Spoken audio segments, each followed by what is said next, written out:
انہوں نے تھکے ہوئے لہجے میں کہا، ناراض ہیں آپ مجھ سے؟ ان کے قدموں میں آ کر بیٹھ گیا۔ کس بات کی ناراضگی؟ انہوں نے اسے اٹھا کر اپنے قریب بٹھایا۔ اس وقت انہیں وہ اتنا پیارا لگ رہا تھا کہ انہوں نے کوئی بھی ناخوشگوار موضوع نہ چھیڑا۔ آپ ضرور ہمارے ساتھ چلیں گے؟ وہ خوش ہوتے ہوئے بولا۔ نہیں یارا، کہہ دیا نا میں نہیں جا رہا۔ بابا جان نے اس پر سے نظریں ہٹا کر اخبار آنکھوں کے آگے کر لیا۔ میں آپ کو لے کر ہی جاؤں گا، وہ سامنے دیوار سے بندوق اتارتے ہوئے بولا۔ تابش بھائی وہاں سے رفو چکر ہو گئے، جانتے تھے 1 گھنٹے کی بحث ہے، نہ وہ مانے گا نہ بابا جان مانیں گے۔ اس نے الماری میں سے رائفل بھی نکال لی اور اس میں گولیاں ڈالنے لگا۔ بیکار ضد کر رہے ہو بابا جان سے، اور جو میں آپ کو لے کر چلا جاؤں تو؟ وہ ہٹیلے لہجے میں کہتے ہوئے ہنسا۔ کیا مصیبت ہے یار؟ بابا جان نے ہنس کر اخبار ایک طرف پھیر دیا۔ بابا جان جانتے تھے کہ اگر زیادہ بحث کی تو وہ ضرور منوائے گا، اس لیے وہ بحث سے گریز کر رہے تھے، مگر وہ بندوق صاف کرتے ہوئے مسلسل بحث کر رہا تھا۔ اتنے میں کشمائن بابا جان کے لیے چائے لے کر کمرے میں آ گئی۔ قریب رکھا شکار کا سامان دیکھ کر بولی، ارے بابا جان، آپ شکار پر جا رہے ہیں؟ نہیں بھئی میں نہیں، اکراش اور تابش جا رہے ہیں۔ آپ بھی چلیں نا، پھر میں بھی چلوں گی آپ کے ساتھ، وہ خوشی سے بولی۔ بابا جان ہنس دیے۔ اکراش بندوق کی نالی صاف کرتے ہوئے اسے نشانے پر دیکھ کر رہ گیا۔ اگر بندوق میں گولی ہوتی تو وہ یقیناً اسے اڑا دیتا۔ چلو بھئی ٹھیک ہے، ہم بھی چلتے ہیں۔ انہوں نے فوراً کشمائن کی بات رکھ لی اور اس کا خون کھول کر رہ گیا۔ 1 گھنٹے سے وہ کہہ رہا تھا جب تو بابا جان مانے نہیں، اور اب کتنی جلدی مان گئے۔ کشمائن ہوش ہو کر واپس مڑی، سامنے ہی اسے کھڑا دیکھ کر ٹھٹک گئی۔ یہ بھی تھا کمرے میں؟ مگر اسے پتہ نہیں نہ لگا، وہ تیزی سے کمرے سے باہر آ گئی۔ اتنے میں تابش بھائی اس خیال کے پیش نظر کمرے میں داخل ہوئے کہ شاید کوئی ایک فریق کسی کی بات مان گیا ہو۔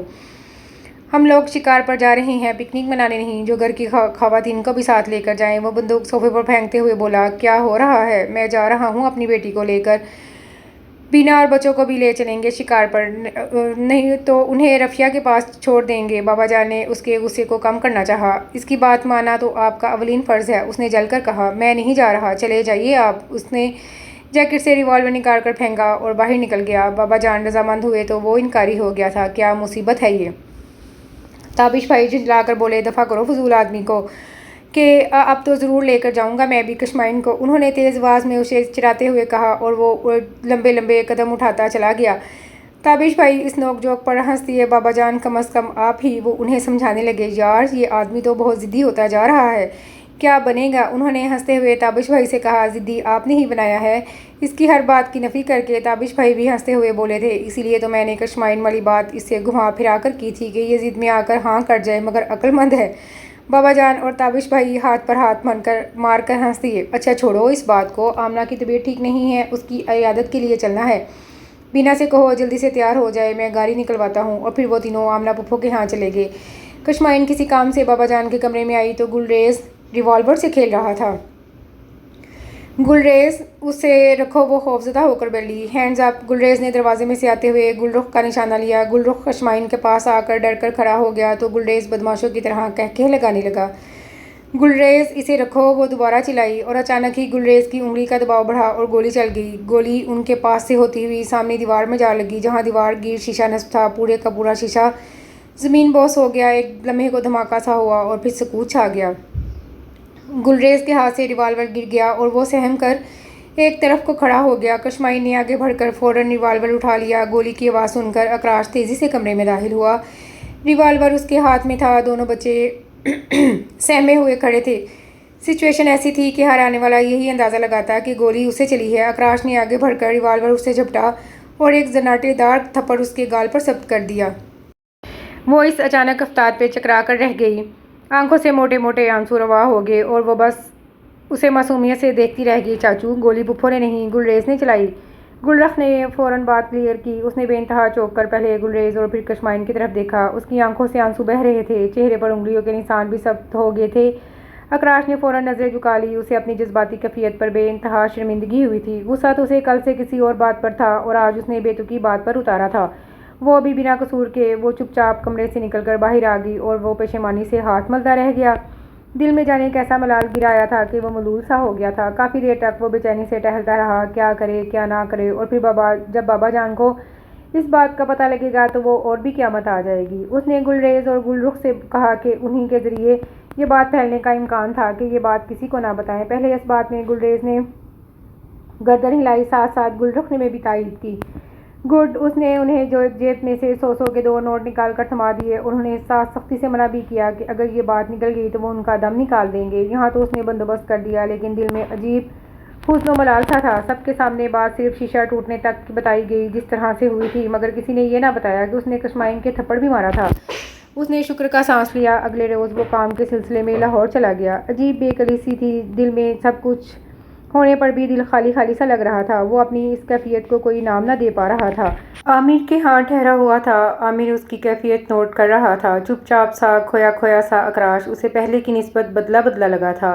کیا بات ہے، کچھ بدلے بدلے لگ رہے ہو؟ عامر نے اس سے سنجیدگی سے پوچھا تھا۔ پتہ نہیں یار، کیا ہو گیا ہے مجھے؟ وہ اپنی الجھن خود بھی نہیں سمجھ پا رہا تھا۔ نیند نہیں آتی، بھوک نہیں لگتی، دماغ خشک ہو گیا ہے، سوچنے سمجھنے کی صلاحیتیں مفقود ہو گئی ہیں۔ کمرے میں داخل ہوتے ہوئے نوید نے اس کا حال دل بیان کیا تھا۔ تمہارا ہاضمہ خراب ہو گیا ہے، 2 گولی کارمینا کی لو، ایک دم فٹ ہو جاؤ گے۔ ڈاکٹر فہیم نے ساتھ ساتھ مشورہ دیتے ہوئے کمرے میں قدم رکھا۔ سب باری باری کمرے میں آ گئے تھے۔ تمہیں محبت ہو گئی ہے، عدنان دانش نے بڑی گمبھیر آواز میں سرگوشی کی تھی۔ محبت؟ وہ چونکا تھا، مگر کیسے، کس سے، کب اور کیوں؟ اس کے ذہن میں کئی سوال ابھرے تھے اور ساتھ ہی کشمائن کا چہرہ نگاہوں میں گھوم گیا۔ محبت خود بخود پنپتی ہے اور پروان چڑھتی ہے۔ یہ نہ قرب سے جنم لیتی ہے، نہ الفاظ کی مدد سے۔ یہ نہ شناسائی کا نام ہے، نہ اظہار کی صنعت۔ یہ تو وہ جذبہ ہے جو من آنگن میں چپکے سے آ بستا ہے۔ محبت دل کی کمان سے نکلا ایسا تیر ہے جو دل ہی میں لگتا ہے۔ 8-10 دن وہ وہاں رہا، وہی چہرہ آنکھوں میں بسا رہا۔ شاید یہ وقتی جذبہ ہو، شاید کچھ روز بعد ختم ہو جائے۔ وہ اس خیال کے تحت مزید اور رک گیا، لیکن اس کی بے قراریاں بڑھتی رہیں۔ ایسا لگا جیسے سب کچھ تو وہیں گاؤں میں ہی رہ گیا ہے۔ یہاں تو اس کے پاس کھوکھلا جسم ہے، بے جان باتیں ہیں، بے وجہ کہے ہیں اور کچھ بھی نہیں۔ کس قدر بدل گئی تھی زندگی، زندگی کے سوچنے کے انداز و اعتبار سب کچھ ہی وہی تھا، مگر وہ بدل گیا تھا۔ وہ وہاں سے لوٹ آیا، حویلی میں سب کچھ معمول پر تھا۔ کسی نے دوبارہ بابا جان والی بات کا تذکرہ نہ کیا تھا، اور وہ چاہتا تھا کہ بھائی اور بھابھی استفسار کریں اور وہ اپنے من کا حال بتا دے، اور وہ چہرہ بھی تو نظر نہیں آ رہا تھا جس نے چپکے سے دل چرا لیا تھا۔ زندگی عجب موڑ پر آ گئی تھی۔ وہ چاہتا تھا کہ اس سے دوبارہ رائے لی جائے، مگر ایسا لگ رہا تھا جیسے کسی نے کوئی بات ہی نہ کی تھی۔ تھک ہار کر وہ خود ہی بھابھی کے پاس چلا آیا، جہاں تابش بھائی بھی موجود تھے۔ آؤ یار بیٹھو۔ تابش بھائی نے اسے اپنے پاس بٹھا لیا اور اس سے کاروباری باتیں کرنے لگے۔ ادھر ادھر کی باتوں کے بعد وہ خود ہی موضوع پر آیا۔ بابا جان نے جو بات کی تھی اس کا جواب نہیں لیا آپ لوگوں نے ابھی تک؟ وہ بلا تمہید بولا۔ جواب دو گے تو لیں گے؟ وہ ہنستے ہوئے بولے۔ اسے ایک دم سے تابش بھائی اپنے رقیب لگے۔ وہ محبت میں کس انتہا پر پہنچ گیا تھا کہ بھائی کو رقیب سمجھ بیٹھا تھا۔ بھابھی، اس نے بھابھی کو مخاطب کیا، آپ کا کیا خیال ہے، مجھے کیا کرنا چاہیے؟ وہ شاید بھابھی کے نہیں، ایک عورت کے تاثرات لے رہا تھا۔ ہاں کرو یا نہ کرو، کشمائن تو تمہاری تھی اور تمہاری ہی رہے گی، بھابھی نے بڑے پرسکون انداز میں کہا تو اسے لگا جیسے اس کا دل حلق سے اچھل کر باہر آنے والا ہے۔ اور پھر بھابھی نے اسے الف سے لے کر یہ تک ساری داستان سنا دی۔ تابش بھائی کے روکنے کے باوجود، یعنی کہ سب نے مجھے مل کر الو بنایا، اس نے اپنی خوشی چھپاتے ہوئے خفگی سے کہا۔ تم ہو ہی الو، تابش بھائی نے بنتے ہوئے کہا۔ اس وقت تابش بھائی اسے بہت پیارے لگے۔ اچھا، دوسرے فریق کو پتہ ہے اس بات کا؟ اس نے بے چینی سے پہلو بدلتے ہوئے بھابھی سے کشمائن کے متعلق پوچھا۔ نہیں، کشمائن کو نہیں پتہ اس بات کا، اور نوبت بھی نہیں آئی اسے بتانے کی۔ وہ آمنہ پھپھو کے ہاں جو چلی گئی تھی اور ابھی تک وہیں ہے، میرے تینوں بیٹے اور تمہاری دلہن، تابش بھائی نے وضاحت کی۔ وہ ان کے اس لطیف سے مذاق پر ہنس دیا اور اس کی خوشی واقعی دیتی تھی۔ ایک چیز کی اچانک چاہت ہو اور پھر وہ ایک دم مل بھی جائے تو کتنا اچھا لگتا ہے۔ اس کے ساتھ بھی کچھ ایسا ہی ہوا تھا۔ رات کو نیند آنا حرام ہو گیا تھا۔ وہ سارے منظر ذہن کی اسکرین پر وقتاً فوقتاً گھوم رہے تھے جو لمحے اس کے ساتھ گزرے تھے۔ اسے وہ دن بھی یاد آیا جب اس کی سہیلی کی شادی تھی اور اسے رات کو مہندی کے فنکشن میں جانا تھا۔ وہ شام کو ہی لاہور سے آیا تھا، تھکا ہوا تھا، اس لیے کھانا کھا کر جلد ہی سو گیا تھا۔ وہ سویا ہوا تھا کہ بھابھی نے آ کر اسے جگایا۔ اکراش، ذرا کشمائن کو چھوڑ آؤ، بیلا کے گھر تمہارے بھائی تو گھر پر نہیں ہیں، کیا معلوم کس وقت آئیں، وہ تیار بیٹھی ہے۔ جانا ضروری ہے کیا؟ اس نے نیند سے بوجھل آنکھیں اٹھا کر پوچھا۔ حد ہو گئی، وہ تیار بیٹھی ہے اور تم کہہ رہے ہو ضروری ہے کیا؟ بھابھی چیر کر بولی۔ وہ کسل مندی سے کروٹیں بدلنے لگا۔ اٹھ جاؤ میرے بھائی، بھابھی نے پیار سے کہا، گھر زیادہ دور نہیں ہے۔ وہ اسے اٹھانے پر بضد تھیں، آخر کار اسے اٹھنا ہی پڑا۔ قمیض کے بٹن بند کرتا، پیر گھسیٹتا ہوا وہ ان کے ساتھ ساتھ ان کے کمرے میں آیا جہاں وہ بیٹھی ان کا انتظار کر رہی تھی۔ اسے دیکھ کر چونکی اور سرگوشی میں بولی، آپ تو بھائی کو بلانے گئی تھیں؟ تمہارے بھائی کسی کام سے گئے ہوئے ہیں، اگر ہوتے تو وہی چھوڑ کر آتے تمہیں، بھابھی نے اسے بتایا۔ ایک تو اس کی اتنی اچھی نیند خراب کر دی گئی، دوسرے وہ وضاحتیں مانگ رہی تھی کہ یہ کیوں آیا، تابش بھائی کیوں نہیں آئے۔ اسے غصہ آ گیا۔ کتنی دیر لگے گی اور وہ جھنجھلا کر بولا تھا، اٹھو چلو دیر ہو رہی ہے۔ بھابھی نے اسے کہا تو وہ اٹھ کھڑی ہوئی اور وہ اس کی بھرپور تیاری دیکھ کر دھنگ رہ گیا۔ کالے سوٹ پر سفید ملتانی کڑھائی، کالے ہی ملتانی کھسے، چاندی کا سفید دودیا مکمل زیور، چہرے پر بالکل ہلکا ہلکا میک اپ، کس قدر حسین لگ رہی تھی وہ جانے کے لیے اس نے کالی چادر اوڑھی جس پر چھوٹے چھوٹے رنگ برنگے دھاگوں سے شیشے لگے ہوئے تھے، اور اس کے پیچھے پیچھے چل پڑی۔ حویلی سے نکل کر چند قدم چلتے ہی اسے احساس ہوا تھا کہ وہ بہت بج رہی ہے، اور وہ بھی اس کے ہر اٹھتے قدم پر اس کی بجتی پائل کو خوف سے دیکھ رہا تھا، جو انتہائی سناٹے میں چھن چھن کرتی ہوئی پر اسرار سی لگ رہی تھی۔ ایک سکوت سا طاری تھا، وہ ایک قدم اٹھاتی اور سکوت میں ارتعاش سا پیدا ہو جاتا۔ وہ خود ہی کچھ سوچ کر چلتے چلتے بیٹھ گئی اور دونوں پائلیں کھول کر ہاتھ میں لے لیں۔ اسے سکون کا احساس ہوا تھا کہ وہ خود بھی اس آواز سے کوفت محسوس کر رہا تھا۔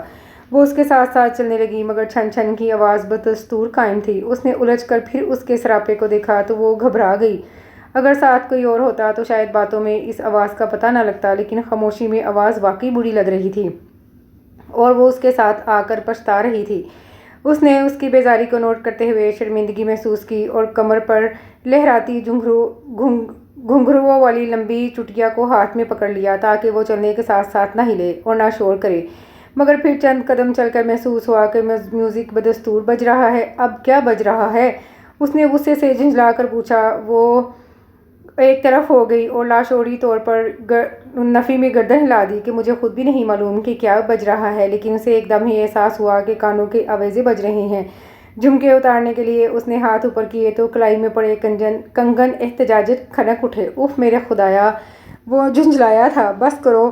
اسے جھمکے اتارنے سے روکا۔ ہر چیز بج رہی ہے، کیا اتارو گی؟ وہ جل کر بولا۔ لگتا ہے گاؤں میں میوزک کا انتظام اسی طرح سے کیا جاتا ہے۔ اس نے اب کے ہنس کر اس کے دوپٹے کے پلو کو پکڑ کر کہا تھا جس میں بالترتیب چھوٹی چھوٹی گھنٹیاں لگی ہوئی تھیں، اور وہ خجل سی ہو گئی تھی۔ اگر اس ساز و سامان سمیت 2-4 قدم اور چل لیں تو یہاں کے سوئے ہوئے لوگ سمجھیں گے کہ چڑیل گشت کر رہی ہے۔ گاؤں کے لوگ تو ویسے بھی ان چیزوں پر بہت اعتقاد رکھتے ہیں، خام خواہ ہوا بن جائے گا۔ اس کی نیند مکمل اڑ چکی تھی اور اب وہ خوشگوار موڈ میں باتیں کر رہا تھا۔ اچھا ٹھہرو 1 منٹ، مجھے لگتا ہے تابش بھائی کی گاڑی کھڑی ہے۔ اس نے دور کھڑی وائٹ لانسر کو دیکھتے ہوئے کہا اور پھر جیب میں سے ڈپلیکیٹ چابی نکالی، گاڑی سٹارٹ کر کے اس کے پاس لے آیا۔ بیٹھو۔ اس نے فرنٹ ڈور کھول کر اسے بیٹھنے کو کہا اور وہ جلدی سے بیٹھ گئی، مگر دروازہ بند نہ کیا۔ اس نے ایک لمحہ اسے دیکھا اور ہاتھ بڑھا کر دروازہ بند کرتے ہوئے بولا، کیا آپ نیند میں ہیں؟ اور وہ اچھل پڑی، ہاتھ میں سے ایک پائل بھی چھوٹ کر گر پڑی۔ اس نے جھک کر پائل اٹھانا چاہی، مگر شاید پائل سیٹ کے نیچے چلی گئی تھی، سو اس کے ہاتھ نہ لگ سکی۔ لمحوں میں فاصلہ طے ہو گیا۔ وہ ابھی اتری نہیں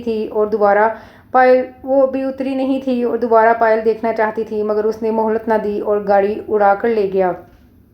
صبح ہی اسے دوبارہ لاہور جانا تھا۔ وہ وہی گاڑی لے کر صبح لاہور چلا گیا، مگر اس نے سیٹ کے نیچے پڑی پائل نہ دیکھی تھی۔ عامر کمال کے ہاں ہی ٹھہرا تھا۔ وہ دوستوں کا پروگرام آؤٹنگ کا بن گیا۔ گاڑی میں بیٹھتے ہی نوید کے ہاتھ کو پائل لگ گئی۔ یہ کیا ہے؟ اس نے معنی خیز انداز میں پائل کو لہرا کر پوچھا، اور اسے اس وقت کشمائن پر بے انتہا غصہ آیا کہ اس قدر لاپرواہی دکھانے کی آخر اسے ضرورت کیا تھی؟ وہ جل ہی تو گیا تھا۔ ان لوگوں نے اس کا خوب ریکارڈ لگانا شروع کر دیا۔ پائل ہے اور کیا ہے؟ اس نے جل کر کہا اور پائل جھپٹ کر اپنی جیکٹ کی جیب میں ڈال لی۔ تم پہنتے ہو؟ شاہد نے ہنستے ہوئے کہا۔ خدا کے واسطے یار بکواس نہیں کرو، اس نے انہیں ڈپٹ کر کہا۔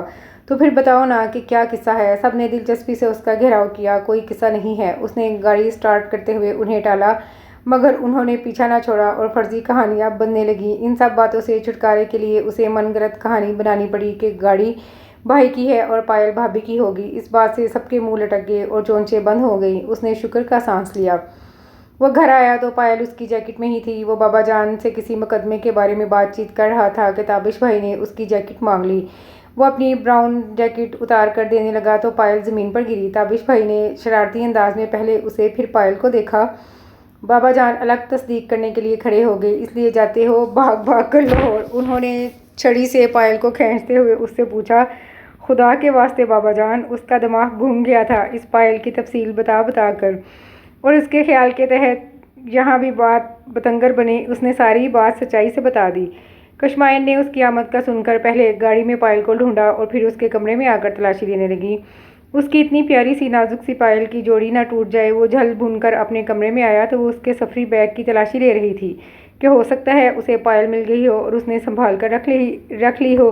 کیا ہو رہا ہے یہ؟ وہ ایک دم سے آ کر بولا تو وہ ڈر کر اچھل پڑی۔ کیا تلاش کر لے رہی تھی تم؟